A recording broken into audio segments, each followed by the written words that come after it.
の他に水道用水や発電など多目的ダムとして利用されています。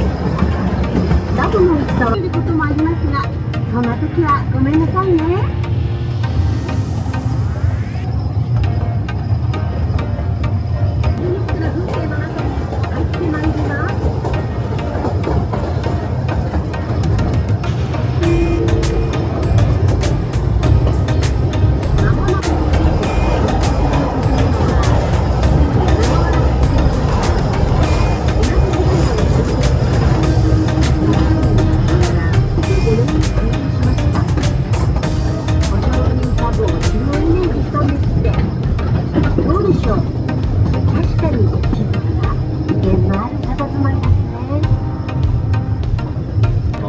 柳橋に停車いたします。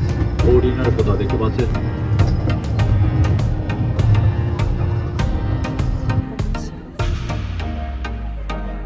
待たせいたしました。まもな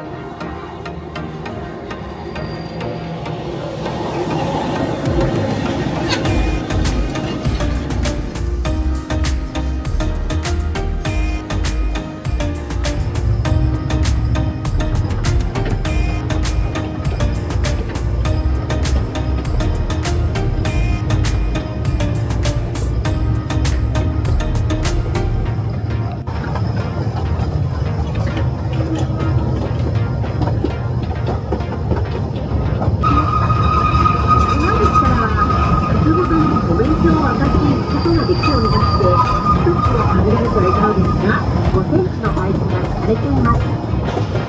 先の近いお湯が手で渡る様子を見ることができます。どうです